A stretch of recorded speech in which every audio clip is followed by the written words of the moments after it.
Per 9000's game room. So, Donkey Kong Country 2 Diddy Kong's Quest, or as it is known in Japan, Super Donkey Kong 2 Dixie and Diddy, was a 1995 adventure platforming video game developed by Rare and published by Nintendo for the Super Nintendo Entertainment System. It was released in November 1995 in Japan and America, coming here mid-December. Now, I wish I could tell you a heartwarming tale of my youth about how I waited for this game with bated breath, or how I got it and my friends got it and we all played it together, but the real truth is it largely passed me by. There used to be a great game shop in my small town, and the guy who owned it had a Japanese Super Nintendo television. It was literally a TV with a cart slot in the top, and he had the Japanese version of this in there, on it trying to encourage sales. I used to fetch him coffee and check on competitors' prices for him, and in return he gave me enough cash to get myself a coffee, as well as letting me play on the games in his store. So I played enough of this game to know that it was good, but it launched just after the original PlayStation, and everyone was saving and scrambling trying to get their hands on one of those, me included. It's a shame when the Twilight games for one system get shadowed by the arrival of new technology. But it's part of the world of video games, and you know, this whole world of gaming is built on this sort of continual technological progress. I eventually got my own copy of Donkey Kong Country 2 as a boxed American game, along with American copies of the other two Donkey Kong Country games, but what I used for the purpose of this review was a loose Japanese cart I picked up several months before writing this review. As the title suggests, this really is Diddy Kong's game. In fact, you can't even be Donkey Kong in it. He has been kidnapped, and the plot of the game is that Diddy, along with a female companion called Dixie, are on a quest to rescue him. The gameplay is pretty much the same as the original, but most players will notice that the levels soon increase in difficulty.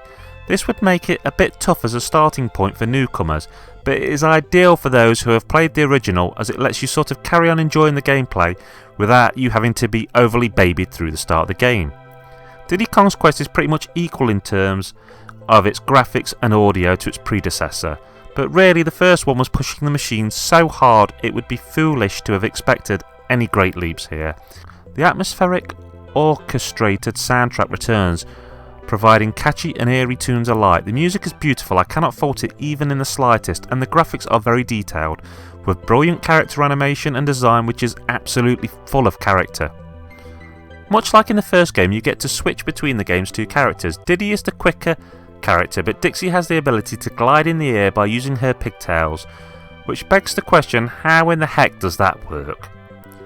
There are still animals to ride, things to collect, and bonus stages to enjoy. If you have played the first game, then you know exactly what you're getting yourself into when you pick this one up. To be honest, I really like this game, and I would have no trouble recommending it. It's a lot better than some of the PlayStation games which people were going wild for at the time of this game's release. A lot of us would probably have been better off enjoying this and biding our time waiting a little longer for the PlayStation, but it's easy to say that in hindsight.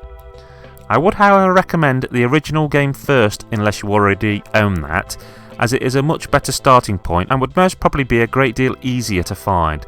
If forced to give this game a score, I'd give it an 8 out of 10. It's a solid, good looking chunk of platforming, but it is really a typical by the numbers sequel. Okay, so if you want to buy it, how much of an investment are you looking at? Well, if you want a real PAL cartridge, the price for a copy seems to start around £18, but in some cases can be much higher. I've seen actual retro stores try to get up to £40 for a loose cart. Boxed versions will usually start around £40, with the condition and price varying wildly. If you want to save some cash but still play it on the Super Nintendo and you can play imports, I've frequently seen Japanese copies on eBay under the name Donkey Kong Country 2, including postage, go for around £7. And with it being a cartoon platformer, there's no real language barrier, and so buying a Japanese cartridge, if you can play it, would probably be the way I'd recommend you do this. Okay, that's Kerr9000 signing off. Keep on gaming.